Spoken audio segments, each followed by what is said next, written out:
பார்க்க மூடு. இந்த உண்ணாநிலை போராட்டத்தின் முதல் நிகழ்ச்சியாக தோழர்கள் முழக்கமிடுவார்கள்.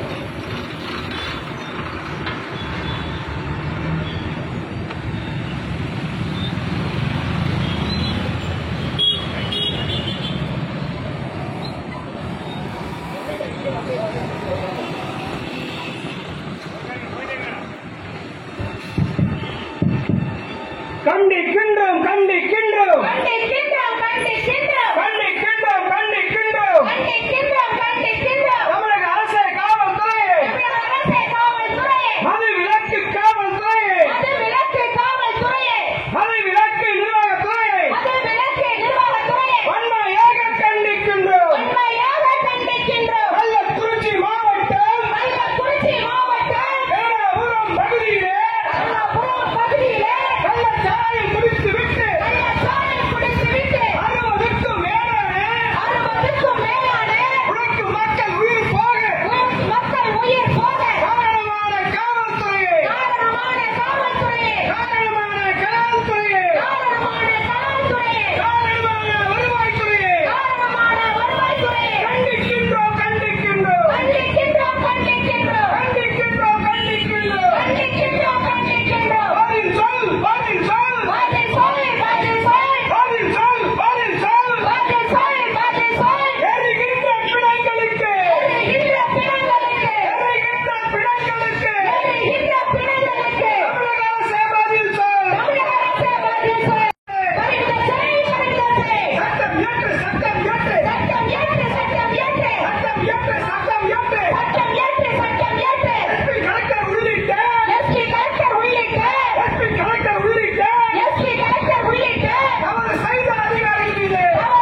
ஸ்கூலுக்கு போ பாவத்தை கத்துக்க பாட்டுக்கு போ பாடத்தை கத்துக்க ஸ்கூலுக்கு போ பாவத்தை கத்துக்க பாட்டுக்கு போ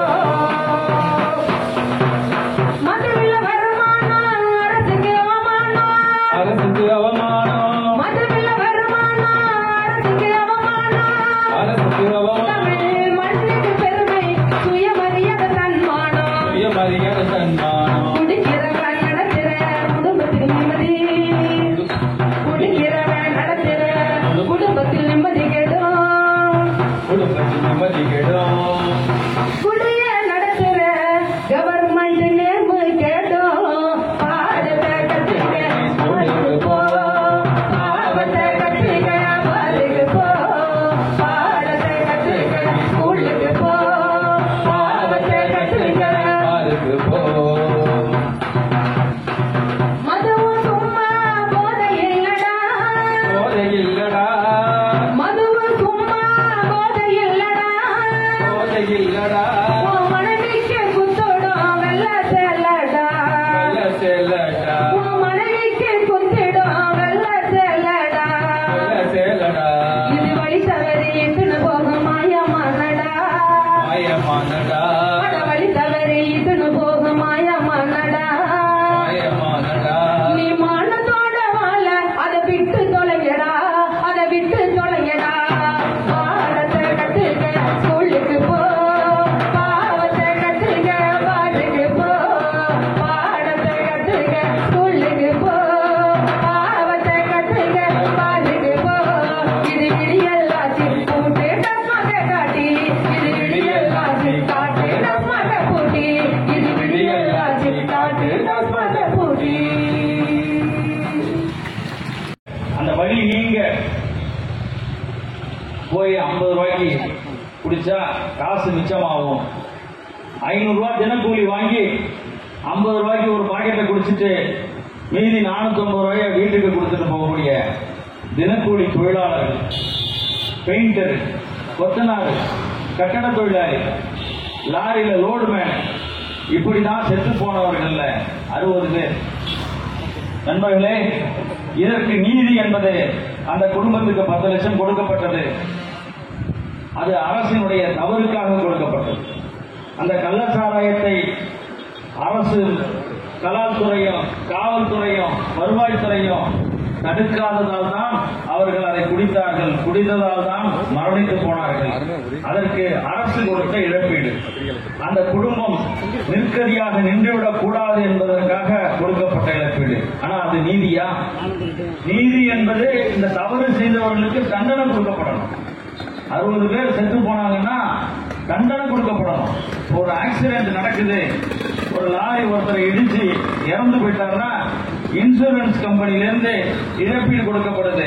அதே நேரத்தில் அந்த ஓட்டுநர் கிரிமினல் வழக்கை போய் சந்திச்சு நான் வேணும்னே இடிச்சனா இல்ல அலட்சியமா இடிச்சனா எதிர்பாராய்த்து அந்த கிரிமினல் ட்ரையல் அவரு எதிர்கொண்டுதான் ஆகணும். அதற்கான தண்டனையை அடைஞ்சுதான் ஆகணும்.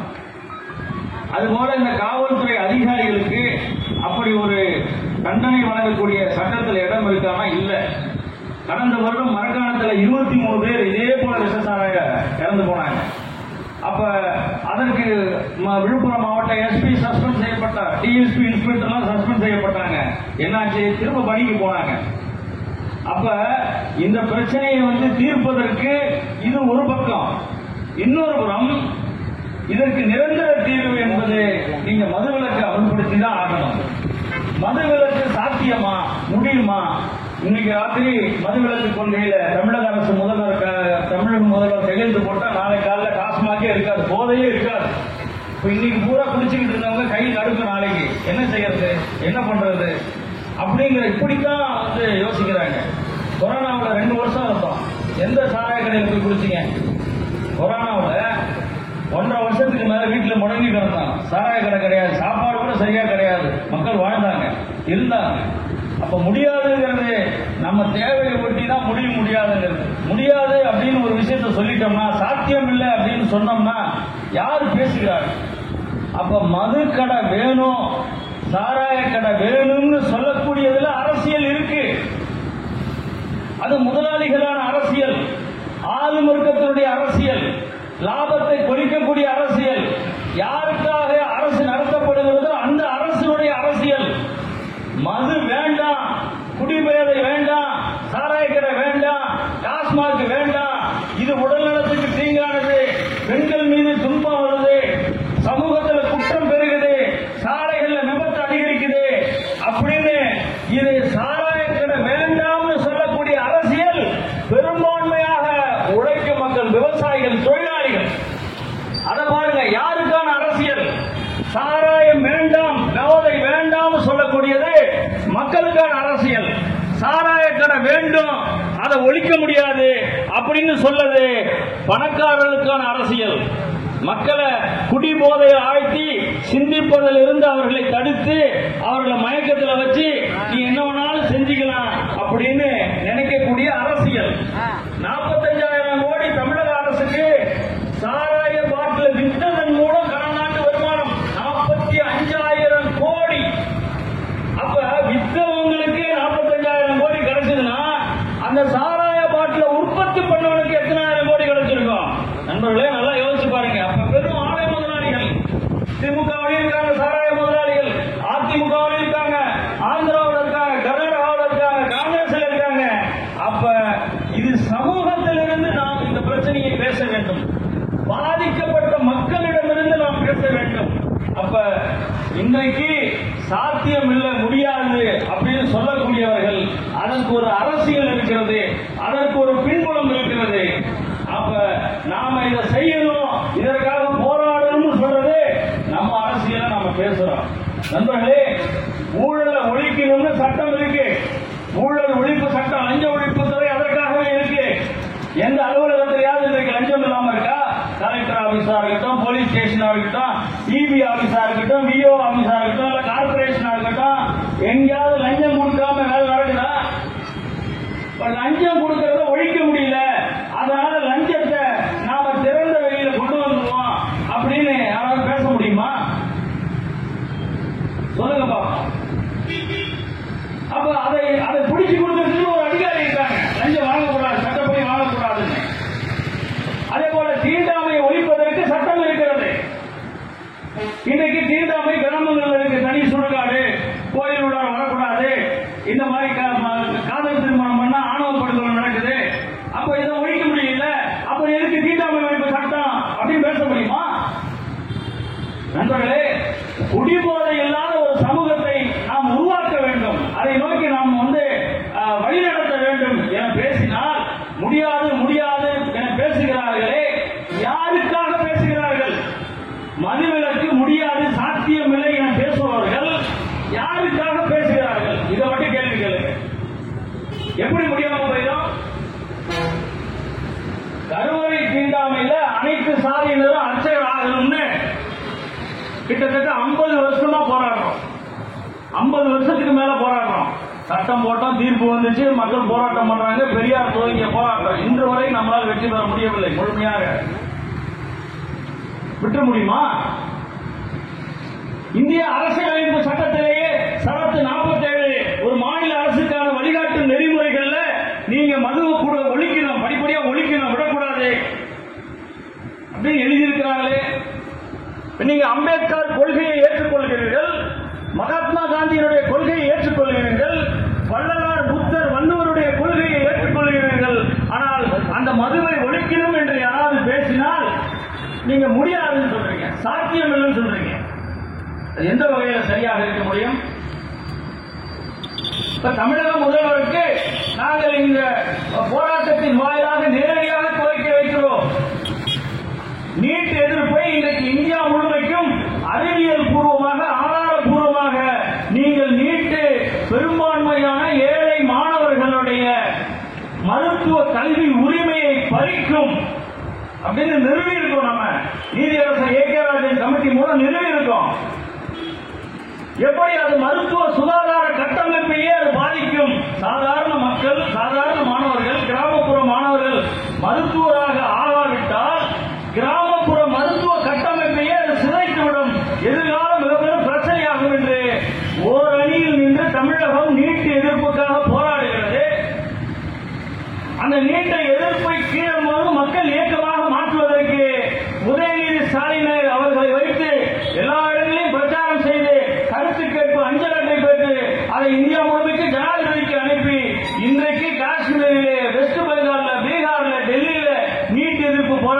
இருக்கிறது. அதுபோல தமிழகத்திலே மதுவிலக்கை அமல்படுத்துவதற்கு நீங்கள் முயன்றால் அது இந்தியாவுக்கே வழிகாட்டியாக அமையும். சமூகத்தில் நீங்க குடிப்பவர்களுடைய எண்ணிக்கையை எப்படி குறைக்க போகிறீர்கள்? இன்றைக்கு கடைகளை வைத்திருந்தால் இன்றைக்கு சிறு பள்ளி மாணவர்கள் எல்லாம் குடிக்கிறார்கள்.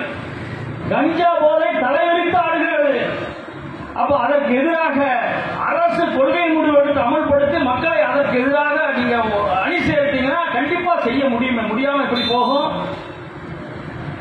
இன்றைக்கு பள்ளிக்கூடத்தில் பையன் படிப்பை விட்டு நின்றக்கூடாது என்பதற்காக காலையில சாப்பாட்டுக்கு கொடுக்கணும்.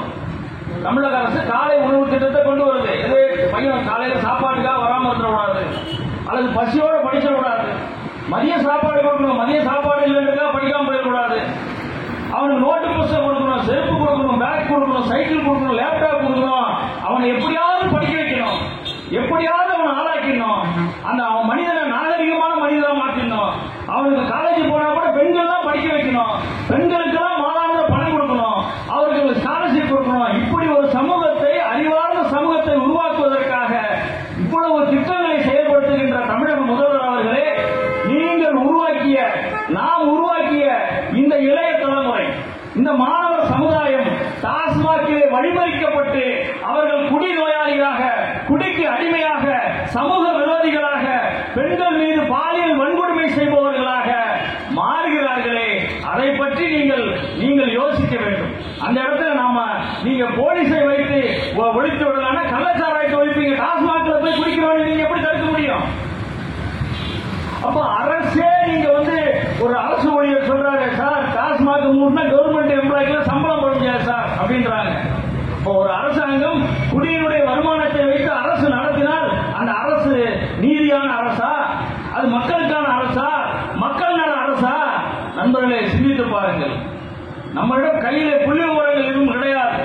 நாம் பத்திரிகையிலே வரக்கூடிய கட்டுரைகளையும் செய்திகளையும் மக்களிடையே நாம் அவர்கள் படக்கூடிய கஷ்டங்களை, அவர்கள் படக்கூடிய துன்பங்களில் இருந்து அவர்களுடைய உணர்வுகளை கோரிக்கைகளாக, போராட்டங்களாக நாங்கள் அரசுக்கும் மக்களுக்கும் முன்வைக்கிறோம். மரக்காணத்திலே நாங்கள் சென்ற அத்தனை வீடுகளிலும் எங்களிடம் வைத்த அத்தனை பெண்களும் இந்த சாராய சனியனை விடாதீங்க, ஒழிச்சு கட்டினோம், விடக்கூடாது. 10 லட்சம் கிடைச்சதுக்காக யாரும் எந்த மகிழ்ச்சி அடையல. தன் வீட்டுல அப்பா போயிட்டார், அண்ணன் போயிட்டார், தம்பி போயிட்டாரு. அவர் வீட்டுக்கு ஆளாக இன்னும் எத்தனை ஆண்டுகள் எங்கள் குடும்பத்தை பாதுகாப்பார், பராமரிப்பார் என்றுதான் பேசினார்களே தவிர அரசுடைய 10 லட்சத்துக்கு யாரும் சிறு அளவு கூட அவர்கள் மகிழ்ச்சி அடையவில்லை. யாராவது மகிழ்ச்சி அடைவார்களா? கருணாபுரத்திலே, கள்ளக்குறிச்சியிலே, மாவாச்சேரியிலே நாங்கள் சென்ற இடங்களில் எல்லாம் ஆஸ்பத்திரியிலே கதறிய பெண்களிடம் எல்லாம் அவர்கள் எங்களிடம் சொன்னது, டாஸ்மாக்கு எதிராக போராட வேண்டும், எந்த சாராயத்தை விடக்கூடாது. டாஸ்மாக்கு சாராயம், கள்ள சாராயம், கஞ்சா போதை ஏதாவது உடலுக்கு நல்லது ஏதாவது இருக்கா? எல்லாம் உடலுக்கு தீங்கானது, சிந்தனைக்கு தீங்கானது, அறிவுக்கு தீங்கானது.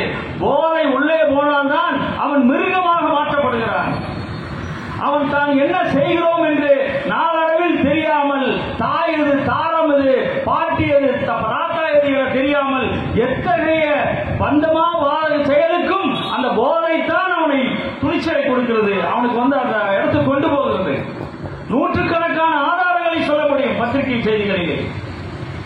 காவல்துறையை கேட்டு பாருங்கள், குற்றவாளிகளாக வரக்கூடியவர்கள், குடித்தவர்கள் எத்தனை பேர் இருக்கிறார்கள்? அனைத்து மகளிர் காவல் நிலையத்தில் அந்த பெண் காவல் ஆய்வாளரை, பெண் காவல் துணை ஆய்வாளரை கேட்டு பாருங்கள். குடும்ப வன்முறையிலே 95% மேல் குடிபோதைக்கு ஆட்பட்டு பெண்களை அடித்து துன்புறுத்துவதுதான் நடக்கிறது. கேட்டு பாருங்கள் காவல்துறையை.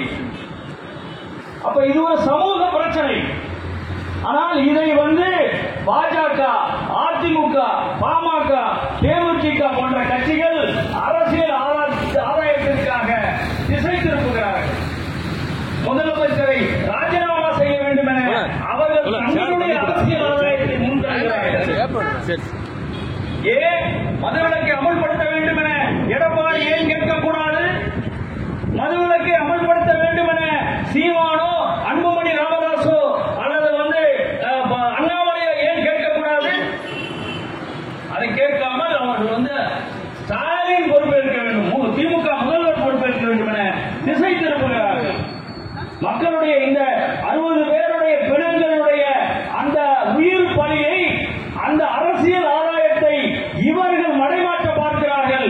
உள்ளபடியே அந்த உயிர் பலிக்கான நீதி பெரும்பான்மையாக குடிபோதையால் பாதிக்கப்பட்ட இந்த சமூகத்திற்கு தான் செல்ல வேண்டும். எச்சரிக்கையாக இருங்கள்.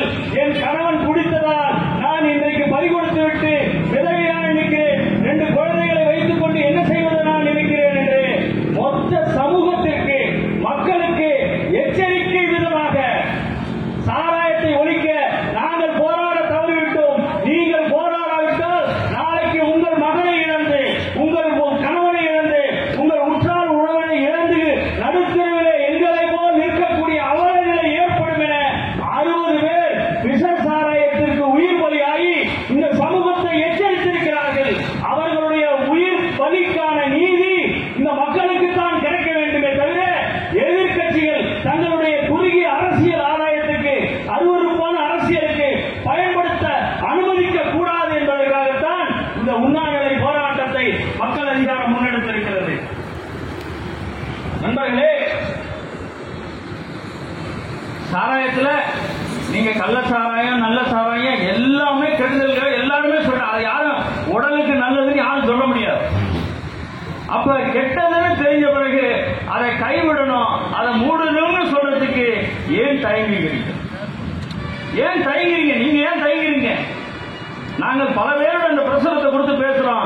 யாரும் பெண்களை தவிர மற்ற யாரும் இது சாத்தியமா, முடியுமா? யாரும் குடிக்காதவங்களே அப்படி சொல்றாங்க. அப்ப அந்த அளவுக்கு சமூகத்துல இந்த கெட்ட விஷயம் நியாயப்படுத்தப்படுது.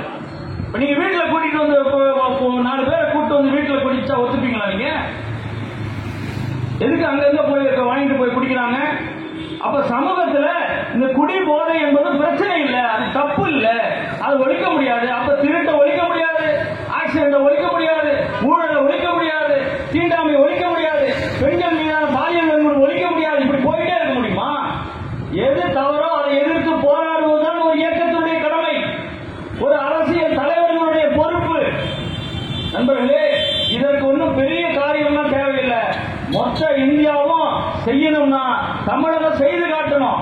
இன்றைக்கு குஜராத்தில் மதுவிலக்கு இருக்கு, பீகாரில் மதுவிலக்கு இருக்கு, மிசோராம்ல மதுவிலக்கு இருக்கு, நாகாலாந்தில் மதுவிலக்கு கொள்கை இருக்கிறது. நாம அமல்படுத்துவோம், அமல்படுத்த வைக்கணும். அதற்கு பொதுமக்களாகிய நீங்கள் உங்களுடைய மன கருத்துக்களை வெளியில சொல்லணும், வெளியில பேசணும், ஆதரவு கொடுக்கணும். அப்பதான் ஆளுகின்ற அரசுக்கு அச்சமும் அவர்களுக்கு ஒரு தைரியமும் நம்பிக்கையும் வரும். நீங்க இல்லனா நாம எதிர்கால தலைமுறை குடிக்கு போயிடுச்சுன்னா வேலையில்லா திண்டாட்டம் இருக்கு, விலைவாசி உயர்வு இருக்கு, இன்றைக்கு வாங்குற சம்பளம் 10ல, இன்றைக்கு படிச்சா வேலை கிடைக்கல, படிக்கிறதுக்கு மொத்த சொத்து விற்கிற மாதிரி ஆகுது. நம்மளுடைய எல்லாத்துக்கும் தீர்வு ஒரு பக்கம் கோயிலுக்கு போய் சாமி கிட்ட கதை எழுதணும், இன்னொரு பக்கம் தாலி அறுத்து கோட்டரை குடிச்சிட்டு கையறு நிலையில கடனுக்கு நிக்கணும், இல்லனா ஒரு அரை மணி கயிறுல தூக்குல தொங்கணும். இப்படி எதுக்குங்க செய்யணும்? இந்த விஞ்ஞான உலகத்துல சந்திரன்ல கால வைக்கக்கூடிய ஒரு விஞ்ஞான வளர்ச்சியில ஒரு இந்திய நாட்டுல பல லட்சக்கணக்கான பில்லியன் டாலர் வருமானத்தில் இருக்கக்கூடிய ஒரு இந்திய ஒரு பெரிய மாநிலம், பெரிய நாடு இந்தியா ஒன்றியம். அப்ப என்ன நம்ம கிட்ட இல்ல, என்ன வளம் இல்ல நம்ம கிட்ட. அப்ப இதை நம்ம சரியா தரப்புனா மக்கள் நாங்கள் கீழிருந்து இந்த மதுவிலக்கு கொள்கையை, இந்த போதைக்கு எதிரான போராட்டத்தை நாம தொடங்கணும். இது எங்களுக்கு புதிதல்ல. 2015 மக்கள் அதிகாரம் துவங்கப்பட்டதே இந்த 3 டாஸ்மாக் என்ற முழக்கத்தின் வழியாகத்தான் தமிழக மக்களை நாங்கள் அறிமுகமானோம். அப்ப 3 டாஸ்மாக்கை ஒழிப்பதற்காக உருவாக்கப்பட்ட அமைப்பல்ல மக்கள் அதிகாரம். மொத்த அரசு கட்டமைப்பும் நீதித்துறை முதல் காவல்துறை, வருவாய்த்துறை, மொத்த அரசு கட்டமைப்பும் சமூக கட்டமைப்பும் தான் ஏற்றுக்கொண்ட கொள்கைகளை, நியதிகளை கடைபிடிக்க முடியாமல் நெருக்கடியில் சிக்கி முன்னுக்கு பின் முரண்பட்டு தோற்று போய் நிற்கிறது. இந்த நாட்டு மக்களை ஆள அருகதை இழந்து நிற்கிறது. அப்ப நீங்க மக்கள் அதிகாரம் தான் ஒரே தீர்வு. மக்கள் நீங்கள் தான் அதை அதிகாரமாக அதை மாற்றி அமைக்க வேண்டும். மணல் கொள்ளையா, தண்ணீர் கொள்ளையா, மது போதையா, எதுனாலும் நீங்க தான் போராடி தீர்க்கணும் என்ற ஒரு அரசியல் செயல் தந்திரத்தை, ஒரு அரசியல் தலைமையை மக்களுக்கு சொல்லுவதற்கு எப்படி சொன்னால் புரியும் என யோசித்து டாஸ்மாக் வழியாக, கள்ளச்சாராயத்து வழியாக அன்றைய காலகட்டங்களில் நீங்கள் நினைவுபடுத்தி பாருங்கள். ஐயா சசிபெருமாள் தான் பெற்ற நீதிமன்ற தீர்ப்பு அமுல்படுத்த முடியாது என அதிகாரிகள் சொன்னதற்காக செல்போன் டவரிலே ஏறி தன்னுடைய உயிரை விட்டார். என்ன உத்தரவு பெற்றார்? பள்ளிக்கூடத்துக்கு பக்கத்திலே, கோவிலுக்கு பக்கத்திலே டாஸ்மாக் இருக்கக்கூடாது, மார்க்கெட் இருக்கிறது, டாஸ்மாக் இருக்கக்கூடாது என ஒரு சட்டம் சொல்லுகிறது. இங்கு டாஸ்மாக் வைத்திருக்கிறது என நீதிமன்றத்திலே வழக்கு போட்டு அதை மூட ஆணை பெற்றார். நண்பர்களே, உயர் நீதிமன்றம் உத்தரவிட்ட பிறகும் டாஸ்மாக்கை மூட முடியாது என போராடியதிலே அவர் உயிரை விட்டார். நாடு முழுவதும் வெகுஜன பத்திரிகைகளே, ஆனந்த விகடன்ல, ஜூனியர் விகடன்ல, தினசரியில ஊருக்கு ஊரு விதவைகள் எவ்வளவு பேர் இருக்கிறாங்க, விபத்துல எவ்வளவு பேர் இறந்து போறாங்க, இளைய தலைமுறை எப்படி இருக்கிறது, குடிநோயாளிகள் எவ்வளவு பேர் இருக்காங்க, பெரும் பிரச்சனையாக மக்களிடத்தில் இருந்தது. இந்த பிரச்சனையை, இந்த அரசு கட்டமைப்பை பற்றி புரிய வைப்பதற்கு ஒரு ஆளுகின்ற அரசே அதிகாரமே இலக்கு வைத்து போலீஸை காவலுக்கு போட்டு டாஸ்மாக் கடை திறக்கும் போது 3 போலீஸ் நின்று கயிறு கட்டி காவலுக்கு போட்டு குடிகாரனெல்லாம் வரிசையா விட்டு குடிக்க வச்சு அவனை பாதுகாப்பா அனுப்பி வச்ச அவலம் அன்றைக்கு நடந்தது. அப்ப 3 டாஸ்மாக் விடக்கூடாதுன்னு நாங்கள் போராடினோம், மக்களை திரட்டி போராடினோம். மக்கள் எதிர்ப்பு தொடுத்த இடங்களில் எல்லாம் அன்றைக்கு டாஸ்மாக் ஜெயலலிதா முதல்வராக இருந்த போதே மூடப்பட்டது. எமது தோழர்கள், எண்ணற்ற தோழர்கள் 1 மாதம் 2 மாதம் சிறையிலே இருந்தார்கள். எமது புரட்சி பாடகர் கோவன் அவர்கள் தேச துரோக வழக்கிலே கடுமையாக ஒடுக்குமுறைக்குள்ளாகி சிறைப்படுத்தப்பட்டார். அதனால்தான் மொத்த கட்சிகளும், காங்கிரஸ், திமுக, சிபிஐ, சிபிஎம் அனைத்து கட்சிகளும் நாங்கள் மதுவிலக்கு கொள்கையை ஏற்றுக்கொள்கிறோம் என அவர்கள் பகிரங்கமாக அறிவித்தார்கள். திமுக தேர்தல் அறிக்கையிலே நாங்கள் ஆட்சிக்கு வந்தவுடன் பூரண மதுவிலக்கை கொண்டு வருவோம் என பகிரங்கமாக அறிவித்தார்கள். நேரடியாக நான், கோவன், எமது தோழர்கள் முதல்வர் கலைஞர், அன்றைக்கு முதல்வர் கிடையாது, கலைஞர் அவர்களை சந்தித்த போது நேரடியாக கலைஞர் எங்களிடம் சொன்னார், ஐயா இத மாதிரி இவ்வளவு பிரச்சனை இருக்கு, இவ்வளவு மக்கள் பாதிக்கப்படுகிறார்கள், நாங்கள் தமிழகம் முழுவதும் கூட்டம் போராட்டம் நடத்துகிறோம், நீங்கள் ஆதரவு கொடுக்க வேண்டும் என அவரிடம் கேட்டோம். நன்றாக செய்யுங்கள், எந்த மாவட்டத்தில் நீங்கள் கூட்டம் நடத்தினாலும் அந்த மாவட்ட செயலாளரை அங்கு நான் பங்கேற்க செய்கிறேன், நீங்க போய் செய்யுங்கள் என கலைஞர் நேரடியாக சொன்னார். அன்றைக்கு காங்கிரஸ் தலைவர் EVKS இளங்கோவன் பகிரங்கமாக அறிவித்தார், ஆதரவு கொடுத்தார். அப்ப பொதுமக்களுடைய கருத்துக்கள், பொதுமக்களுடைய போராட்டங்கள் அதிகரிக்கும் போது கட்சிகள் தங்களுடைய கொள்கையை அதை நடைமுறைப்படுத்த முயற்சிக்கிறார்கள். அன்றைக்கு எதையுமே செய்ய முடியாது என இருமாப்போடு இருந்த ஜெயலலிதா அம்மையார் கூட நான் படிப்படியாக மூடுகிறேன் என சொன்ன பிறகுதான் அவர்கள் மக்களை சந்திக்க முடிந்தது. நண்பர்களே, இது நீண்ட போராட்டம், போதைக்கு எதிரான போராட்டம், நீண்ட போராட்டம், குடி சாராயத்துக்கு எதிரான போராட்டம், நீண்ட போராட்டம். அதை நாம தொடர்ந்து நடத்திதான் ஆகணும். உடனடியா ஒரு வெற்றி என்பது எதிலுமே கிடையாது. வெற்றி பெற்ற கொள்கை என நீங்கள் ஏதாவது ஒன்றை சொல்லுங்கள். டாஸ்மாக், கள்ளச்சாராயம், குடி போதையை நாம் முற்றாக ஒழித்து முழு மதுவிலக்கை அமுல்படுத்தினால் அது வெற்றி அடையாது என சொல்லுகின்ற அறிவான்களே, கணவான்களே, முழுமையாக வெற்றி அடைந்த ஏதாவது ஒரு கொள்கையை, ஒரு திட்டத்தை நீங்கள் சொல்லுங்கள் பார்ப்போம். யாரையும் நீங்கள் ஏமாற்ற முடியாது. நண்பர்களே, நாங்கள் மக்கள் மன்றத்திலே உண்மையை சொல்வோம், நாங்கள் அரசியலை பேசுவோம். இது மது விற்பதற்கான அரசியலை பேசுகிறோம். இது பெரும்பான்மையா பணக்காரர்களுக்கான அரசியல், ஆளுமர்க்கத்துக்கான அரசியல். நாம பாதிக்கப்பட்ட மக்கள், எந்த அரசால் நாம் பாதிக்கப்படுறோமோ அந்த மக்கள் எப்படி நாம் விலைவாசி உயர்வு, பெட்ரோல் விலை உயர்வு, வேலையின்மை, விவசாயிகளுடைய கொள்முதல் விலை, தொழிலாளர்களுடைய உரிமைகள் அனைத்துக்கும் போராடுகிறோமோ அந்த மக்கள் குடி போதையால் பாதிக்கிறார்கள். அவர்கள் குடியிலிருந்து மீட்டு அவர்களை சமூகத்தில் நாகரிகமான சமமான மனிதராக வாழ வைக்க வேண்டிய பொறுப்பையும் அவர்களோடு, என அங்கிருந்துதான் இயக்கத்துக்கு மக்கள் வந்தாகணும். அந்த எச்சரிக்கை உணர்வு, அந்த அச்ச உணர்வில் தான் இந்த போராட்டத்தை இன்று துவங்கி இருக்கிறோம்.